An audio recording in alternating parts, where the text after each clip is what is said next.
What thing is secretly just one giant scam? I'm expecting a girl in December. I took almost everything my cousin wanted to give me that she had left from her boys. My aunt and grandma said I can't put a girl in blue/orange/green/brown etc. And I'm like, this shit is expensive new, and chances are she's either going to shit or puke on them at some point. So what do I care if it's blue? It's like God forbid my daughter sleep in a sleeper with dinosaurs on it.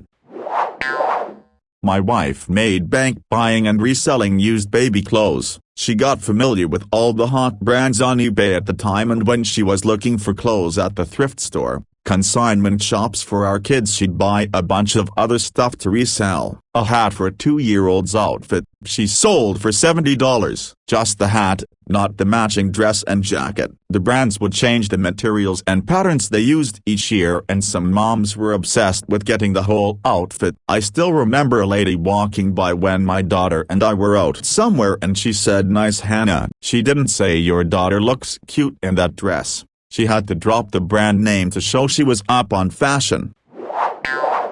Paid $30 a month last year for valet trash. And I didn't even use it a single time. I don't want my trash sitting outside my apartment even for a minute. It looks bad. Shoot, those were nice apartments, but walking a hall filled with trash 3 days a week sucks. So I did what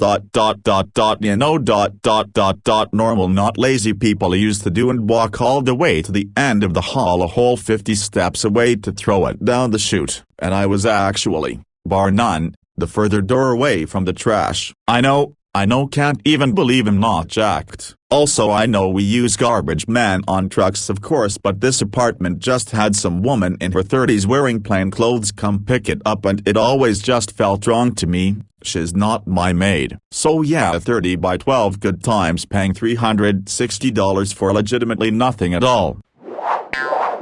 The fucking valet trash. I lived in an apartment complex in Tampa that made valet trash mandatory. Whatever, I just paid it. The thing was, it wasn't consistent at all. Holidays, nope. Saturday and Sunday, nah. A random Wednesday when the trash guy just didn't show up, and they gave you a single bag trash bin and nowhere else to put trash, so you had to have it taken to the dumpster every night. The dumpsters were about a 5-minute walk, which isn't terrible, but it was annoying that half of the time I had to take my own trash to the bin while paying a guy in a pickup truck to take it for me. The best part about it was all of the trash outside of people's doors attracted a ridiculous amount of raccoons. You'd hear them rooting around in everybody's trash right outside your door every night.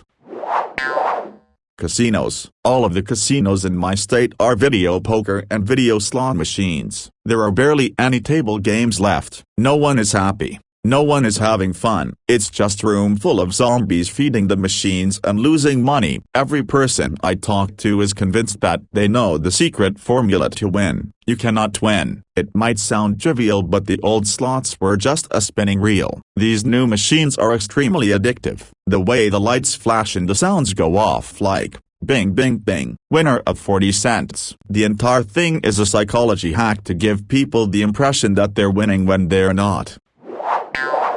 The entire thing is a psychology hack to give people the impression that they're winning when they're not. There's a really interesting episode of the This American Life podcast about this. The new machines are regulated in the sense that the odds have to be legit. So for example, the machine might have to have a 1 to 1,000 chance of hitting some particular jackpot. However, there is no regulation with respect to what the spins reels look like on those other 999 attempts, so they're programmed to constantly show these near misses, giving the false impression that you kept coming so close to winning. They did a study of folks with gambling addictions, and the reward neurotrigger in the brain for these near misses was nearly the same as with legit wins. Someone who grew up with, worked in the casino industry. The psychological tricks go beyond the machines. There will be no clocks or natural light visible on the casino floor, so the player loses all concept of time. The carpet has a pattern that will make you feel unpleasant and nauseous, so you have to look at all the pretty lights and noises. And the layout of the machines and tables are intentionally as maze-like as possible. And as you might guess, You get free drinks to lower your inhibition. The casino's goal is always to take as much of your money as, legally, possible when you walk in. Gambling addiction is no joke, and in my opinion the machine addicts are the worst. The number of players I've seen wear diapers, or just downright shit their pants is mind-boggling. That being said, if played correctly, both video poker and blackjack give you a slight advantage over the house. But getting a whole table to play blackjack correctly is like herding cats, drunk, coked-up cats.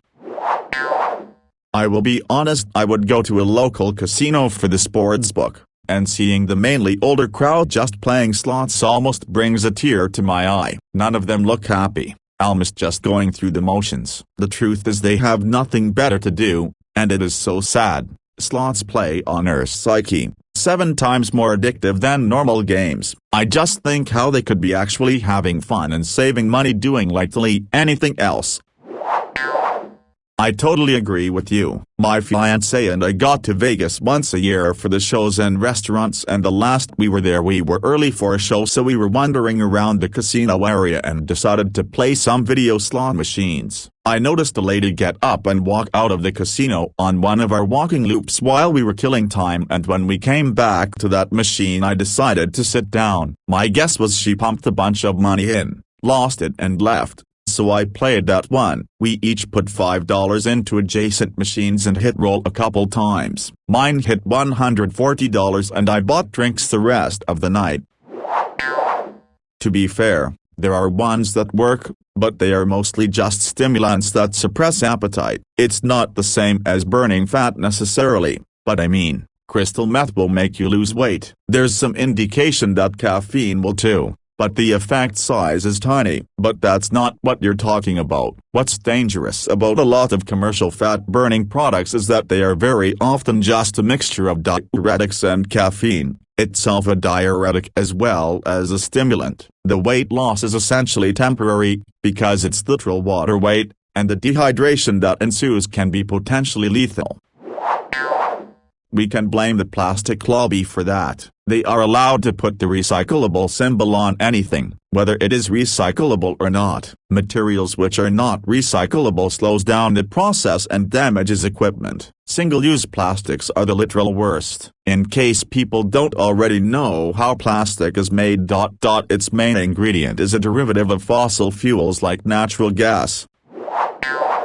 There are mathematical geniuses running these companies, or at least designing the comp plans. Their goal is not the same as yours though. Tips: never sign up with a company that doesn't have actual products that actual people will use. If not, you are just selling stuff to your recruits or yourself. Never sign up with a company that requires you to pre-purchase inventory. You are now the customer. Never rely on the income. If someone is telling you that you can make a lot of money, they are lying. Small percentage of people do. More likely, you might make a little by selling to friends, family, people in town if it is a product people will use. All those ads on podcasts, they claim to be a better way to blank when in reality they have crazy markup prices. In my opinion they are middle-class traps. Edit: I worked for one of the Canadian versions of HelloFresh, Blue Apron many years ago. I saw firsthand at how phony it was. They would describe items as organic, sourced from local farms, and then buy items from the discount grocery store. The astronomical shipping cost guarantees shady business. I work at a place that sells lottery every single day to people. Some people will buy scratch tickets, Powerball, etc. They come back to the counter 523 times the same day trading their tickets for more, spending more money because they lost all of the previous winning, or just be in an endless loop of never winning any more and not losing any less. I've asked why they do it, and they say because if they don't hit big it's not worth the cash. So winning $100 is nothing to them. But they don't realize even if they do win big they practically are just getting only half back of what they spent trying so hard to get. It's a lose-lose. Lottery is indeed a huge-ass scam. Yes and no, depends on how you approach it. I worked with a very respected statistician who, seemingly surprisingly, played the lottery regularly. Not the huge ones, but the state ones that were a few million or so. I was surprised and asked him why. His response was that as it stood, he had a 0% chance of retiring early. He could afford a few dollars a week and the lottery at least gave him a non-zero chance of retiring early. I got tricked into a few of those meetings when I was younger. They can be clever in how they get people into. They make job postings that describe it very well, like a regular job, sometimes not even mentioning sales. They market it as customer service. They set up an interview with you, and you don't know until you actually get there that 50 other people got the interview too, and you're all interviewing together. Watching a presentation. City I used to live at an Herbalife bar. They'd make job postings and make you think you're applying to actually work at the bar where they sold drinks and smoothies and stuff. It was just a ploy to get you to the Herbalife MLM meeting with them, conveniently hosted in the bar where you could also buy their drinks since the meeting was over an hour.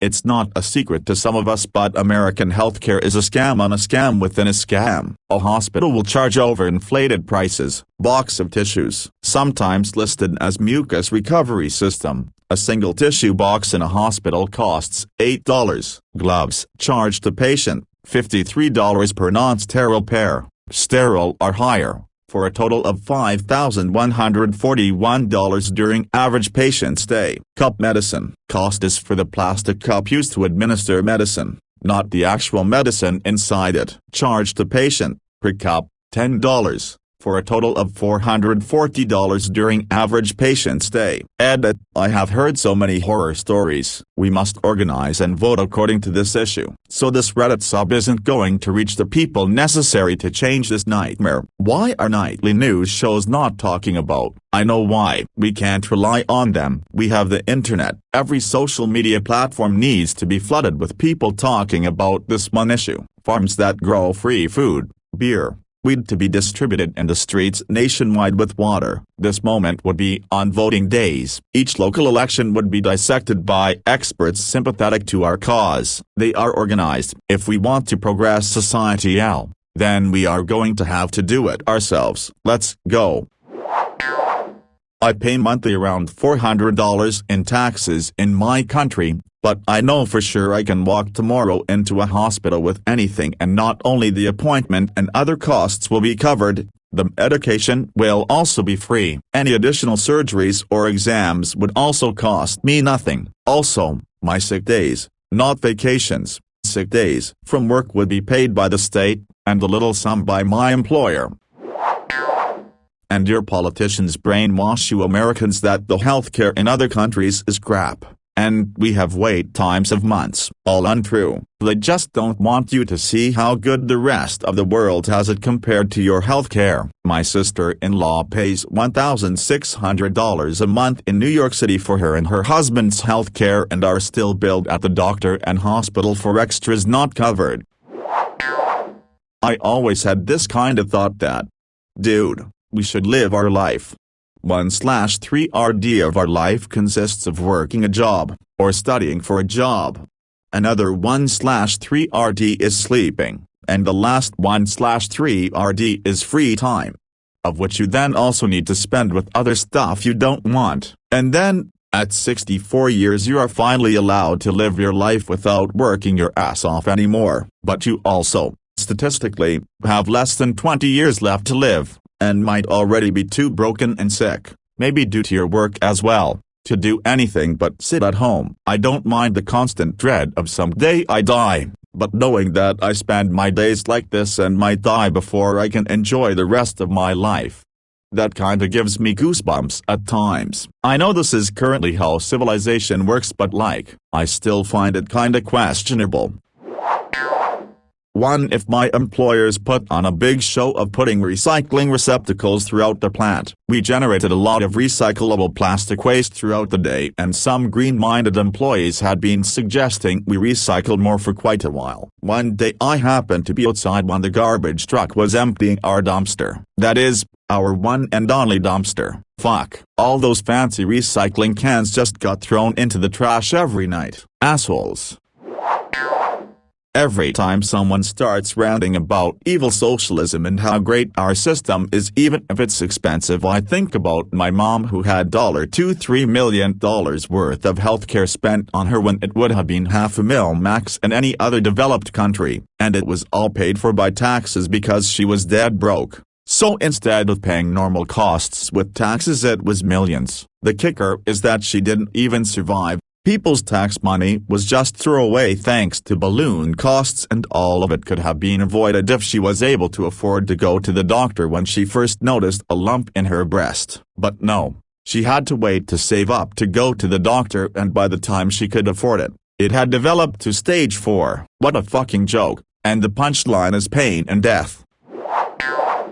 One time I had a consultation with a pain doctor about potential steroid injections to deal with nerve pain. I ended up just talking to them for 10 minutes and didn't decide to get the injections. The bill was $900, with $700 being a facilities fee because it was technically located inside the hospital. This was when I was making about $20K a year on Obamacare. None of it was covered by insurance. I wrote a letter and fought it and ended up paying half after devoting many hours to it, and that still hurt financially. All for talking to a doctor for 10 minutes. Fuck the US healthcare system. We need single-payer healthcare.